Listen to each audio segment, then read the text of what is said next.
আসসালামু আলাইকুম। সবাইকে নতুন সিরিজ দেখার জন্য শুভেচ্ছা। পৃথিবীর সর্বশ্রেষ্ঠ মানব ও রাসূল হলেন আমাদের পেয়ারা নবী হযরত মুহাম্মদ সাল্লাল্লাহু আলাইহি ওয়াসাল্লাম। বিভিন্ন গোত্রের নবীজিকে মেসেঞ্জার অব গড বলা হয়। নবীজির আদর্শ আমাদের জন্য উত্তম শিক্ষা।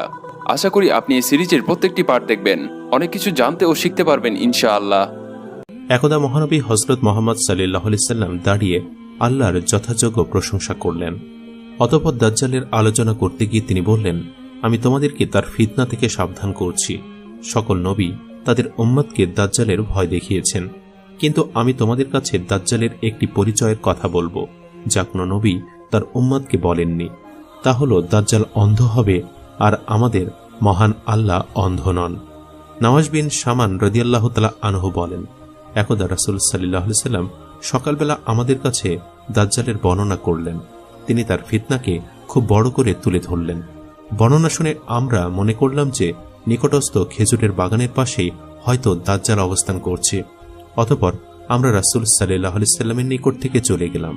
কিছুক্ষণ পর আমরা আবার তার কাছে গেলাম। এবার তিনি আমাদের অবস্থা বুঝে জিজ্ঞেস করলেন, তোমাদের কি হলো? আমরা বললাম, হে আল্লাহর রাসূল, আপনি যেভাবে দাজ্জালের আলোচনা করেছেন তা শুনে আমরা ভাবলাম হতে পারে সে খেজুরের বাগানের ভেতরে রয়েছে। তখন নবী সাল্লাল্লাহু আলাইহি ওয়াসাল্লাম বললেন, দাজ্জাল ছাড়া তোমাদের উপর আমার আরো ভয় রয়েছে। আমি তোমাদের মাঝে জীবিত থাকতেই যদি দাজ্জাল আগমন করে, তাহলে তোমাদেরকে ছাড়া আমি একাই তার বিরুদ্ধে ঝগড়া করব। আর আমি চলে যাওয়ার পর যদি সে আগমন করে, তাহলে প্রত্যেক ব্যক্তি নিজেকে হেফাজত করবে। আর আমি চলে গেলে আল্লাহই প্রতিটি মুসলিমকে হেফাজতকারী হিসাবে যথেষ্ট। ফাতেমা বিনতে কায়েস রাদিয়াল্লাহু তাআলা আনহু হতে বর্ণিত, তিনি বলেন, আমি মসজিদে গমন করে নবী মুহাম্মদ সাল্লাল্লাহু আলাইহি সাল্লামের সাথে নামাজ আদায় করলাম। আমি ছিলাম মহিলাদের কাতারে। তিনি নামাজ শেষে হাসতে হাসতে মিম্বারে উঠে বসলেন। প্রথমে তিনি বললেন, প্রত্যেকে যেন আপন আপন জায়গায় বসে থাকে। অতঃপর তিনি বললেন, তোমরা কি জানো আমি কেন তোমাদেরকে একত্রিত করেছি? তারা বললেন, আল্লাহ এবং তার রাসূলই ভালো জানেন। অতঃপর তিনি বললেন, আমি তোমাদেরকে এ সংবাদ দেওয়ার জন্য একত্রিত করেছি যে তামিম দারি ছিল একজন খ্রিস্টান লোক। সে আমার কাছে আগমন করে ইসলাম গ্রহণ করেছে। অতঃপর সে মিথ্যুক দাজ্জাল সম্পর্কে এমন ঘটনা বলেছে যা আমি তোমাদের কাছে বর্ণনা করছি। লাখম ও জুজাম গোত্রের ৩০ জন লোকের সাথে সে সাগর পথে ভ্রমণে গিয়েছিল। দুর্যোগপূর্ণ আবহাওয়ার শিকার হয়ে ১ মাস পর্যন্ত তারা সাগরে ছিল। অবশেষে তারা সাগরের মাঝখানে একটি দ্বীপে অবতরণ করল। দ্বীপের ভেতরে প্রবেশ করে তারা মোটা মোটা এবং প্রচুর চুল বিশিষ্ট একটি অদ্ভুত প্রাণীর সন্ধান পেল। চুল দ্বারা সমস্ত শরীর আবৃত থাকার কারণে প্রাণীটির অগ্রপশ্চাৎ নির্ধারণ করতে সক্ষম হল না। তখন তারা বলল, অকল্যাণ হোক তোমার, কে তুমি? সে বলল, আমি সংবাদ সংগ্রহকারী গোয়েন্দা। তারা বলল, কিসের সংবাদ সংগ্রহকারী? অতঃপর প্রাণীটি দ্বীপের মধ্যে একটি ঘরের দিকে ইঙ্গিত করে বলল, হে লোক সকল, তোমরা এই ঘরের ভেতরে অবস্থানরত লোকটির কাছে যাও। সে তোমাদের কাছ থেকে সংবাদ সংগ্রহ করার জন্য অধীর আগ্রহে অপেক্ষা করছে। তামিম দারি বলেন, প্রাণীটি যখন একজন লোকের কথা বলল, তখন আমাদের ভয় হলো যে হতে পারে সে একটি শয়তান। তথাপিও আমরা ভীত হয়ে দ্রুত অগ্রসর হয়ে ঘরটির ভেতরে প্রবেশ করলাম। সেখানে প্রবেশ করে আমরা বৃহদাকার একটি মানুষ দেখতে পেলাম। এত বড় আকৃতির মানুষ আমরা ইতিপূর্বে আর কখনো দেখিনি। তার হাত দুটিকে ঘাড়ের সাথে একত্রিত করে হাঁটু এবং গোড়ালির মধ্যবর্তী স্থানে লোহার শিকল দ্বারা বেঁধে রাখা হয়েছে। আমরা বললাম, মরণ হোক তোমার, কে তুমি?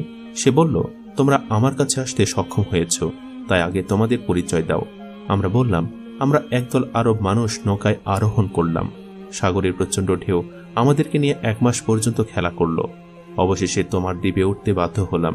দ্বীপে প্রবেশ করে প্রচুর পশম বিশিষ্ট এমন একটি জন্তুর সাক্ষাৎ পেলাম, প্রচুর পশমের কারণে যার অগ্রপশ্চাৎ চেনা যাচ্ছিল না। আমরা বললাম, অকল্যাণ হোক তোমার, কে তুমি? সে বলল, আমি সংবাদ সংগ্রহকারী গোয়েন্দা। আমরা বললাম, কিসের সংবাদ সংগ্রহকারী? অতঃপর প্রাণীটি দ্বীপের মধ্যে এই ঘরের দিকে ইঙ্গিত করে বলল, হে লোক সকল, তোমরা এই ঘরের ভেতরে অবস্থানরত লোকটির কাছে যাও। সে তোমাদের নিকট থেকে সংবাদ সংগ্রহ করার জন্য অধীর আগ্রহে অপেক্ষা করছে। তাই আমরা তার ভয়ে তোমার কাছে দ্রুত আগমন করলাম। হতে পারো তুমি একজন শয়তান, এ ভয় থেকেও আমরা নিরাপদ নই। সে বলল, আমাকে তোমরা বাইশান সম্পর্কে সংবাদ দাও। আমরা তাকে বললাম, বাইশানের কি সম্পর্কে জিজ্ঞেস করছো? সে বলল, আমি সেখানকার খেজুরের বাগান সম্পর্কে জিজ্ঞাসা করছি। সেখানের গাছগুলো কি এখনো ফল দেয়? আমরা বললাম, হ্যাঁ, গাছগুলো এখনো ফল দেয়। সে বলল, সেদিন বেশি দূরে নয় যেদিন গাছগুলোতে কোনো ফল ধরবে না। অতঃপর সে বলল, আমাকে বুহাইরিয়াত তারাবিয়া সম্পর্কে সংবাদ দাও। আমরা তাকে বললাম, বুহাইরাতুত তাবারিয়ার কি সম্পর্কে জিজ্ঞেস করছো? সে বলল, আমি জানতে চাই সেখানে কি এখনো পানি আছে? আমরা বললাম, তথায় প্রচুর পানি আছে। সে বলল, অচিরে তথাকার পানি শেষ হয়ে যাবে। সে পুনরায় বলল, আমাকে জুগার নামক ঝর্ণার সম্পর্কে সংবাদ দাও। আমরা তাকে বললাম, সেখানকার কি সম্পর্কে তুমি জানতে চাও? সে বলল, আমি জানতে চাই সেখানে কি এখনো পানি আছে? লোকেরা কি এখনো সে পানি দিয়ে চাষাবাদ করছে? আমরা বললাম, সেখানে প্রচুর পানি রয়েছে, লোকেরা সে পানি দিয়ে চাষাবাদ করছে। সে আবার বলল, আমাকে উম্মীদের নবী সম্পর্কে জানাও। আমরা বললাম, সে মক্কায় আগমন করে বর্তমানে মদিনায় হিজরত করেছে। সে বলল, আরবরা কি তার সাথে যুদ্ধ করেছে? বললাম, হ্যাঁ। সে বলল, ফলাফল কি হয়েছে? আমরা তাকে সংবাদ দিলাম যে পার্শ্ববর্তী আরবদের উপর তিনি জয়লাভ করেছেন, ফলে তারা তার আনুগত্য স্বীকার করে নিয়েছে। সে বলল, তাই নাকি? আমরা বললাম, তাই। সে বলল, তার আনুগত্য করায় তাদের জন্য ভালো। এখন আমার কথা শোনো, আমি হলাম দাজ্জাল। অচিরেই আমাকে বের হওয়ার অনুমতি দেওয়া হবে। আমি বের হয়ে 40 দিনের ভেতরে পৃথিবীর সমস্ত দেশ ভ্রমণ করব। তবে মক্কা মদিনায় প্রবেশ করা আমার জন্য নিষিদ্ধ থাকবে। যখনই আমি মক্কা বা মদিনায় প্রবেশ করতে চাইব, তখনই ফেরেশতাগণ কোষমুক্ত তলোয়ার হাতে নিয়ে আমাকে তাড়া করবে। মক্কা মদিনার প্রতিটি প্রবেশ পথে ফেরেশতাগণ পাহারা দিবে। অতঃপর নবী করিম সাল্লাল্লাহু আলাইহি ওয়াসাল্লাম বলেন, দাজ্জালের আবির্ভাব হলে মুমিনদের মধ্য থেকে একজন মুমিন তার দিকে অগ্রসর হবে। তখন প্রতিমধ্যে দাজ্জালের সশস্ত্র প্রহরীদের সাথে তার দেখা হবে। তারা তাকে জিজ্ঞাসা করবে, কোন দিকে যাবার ইচ্ছা করছো? সে উত্তরে বলবে, যে ব্যক্তির আবির্ভাব ঘটেছে তার কাছে যেতে চাচ্ছি। তারা তাকে বলবে, তুমি কি আমাদের প্রভুর প্রতি বিশ্বাস স্থাপন করো না? সে উত্তর দেবে, আমাদের প্রভু আল্লাহ তো আর গুপ্ত নন যে অন্য কাউকে প্রভু বানিয়ে মানতে লাগব। এরূপ শুনে তারা বলবে, একে হত্যা করে দাও। তখন তারা নিজেদের মধ্যে একে অপরকে বলবে, তোমাদের প্রভু কি তোমাদেরকে নিষেধ করেননি যে তোমরা তার বিনা অনুমতিতে কাউকে হত্যা করবে না? ফলে তারা ওই মুমিনকে ধরে দাজ্জালের কাছে নিয়ে যাবে। যখন মুমিন দাজ্জালকে দেখতে পাবে, তখন সে স্বতঃস্ফূর্তভাবে বলে উঠবে, হে লোক সকল, এই সেই দাজ্জাল যার সম্পর্কে আল্লাহ রাসূল সাল্লাল্লাহু আলাইহি ওয়াসাল্লাম আলোচনা করতেন। তখন দাজ্জাল তার জন্য আদেশ দেবে যে ওকে উপর করে শোয়ানো হোক। তারপর বলবে, ওকে ধরে ওর মুখে মাথায় প্রচণ্ডভাবে আঘাত করো। সুতরাং তাকে মেরে মেরে তার পেট ও পিঠ চওড়া করে দেওয়া হবে। তখন দাজ্জাল প্রশ্ন করবে, তুমি আমার প্রতি বিশ্বাস রাখো? সে উত্তর দেবে, তুই তো মহা মিথ্যাবাদী মসি। সুতরাং তার সম্পর্কে আবার আদেশ দেওয়া হবে। ফলে তার মাথার সিঁথির ওপর করাত রেখে তাকে দ্বিখণ্ড করে দেওয়া হবে, এমনকি তার পা দুটোকে আলাদা করে দেওয়া হবে।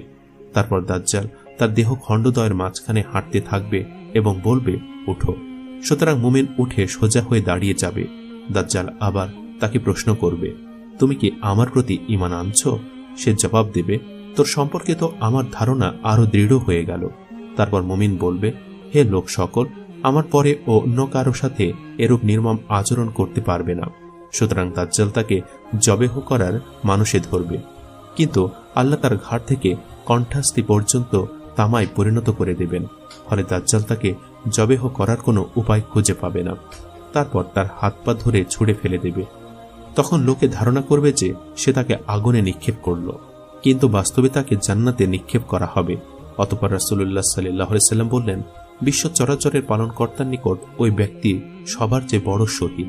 প্রিয় দর্শক, উক্ত হাদিস থেকে আমরা বুঝতে পারলাম যে দাজ্জালের ফিতনা হবে অত্যন্ত ভয়াবহ। তার ফিতনার সামনে ঈমান রক্ষা করা খুবই কঠিন হবে, কিন্তু মুমিনদের জন্য নয়। আল্লাহ তাআলা আমাদেরকে দাজ্জালের ফিতনা থেকে রক্ষা করুক। আমিন।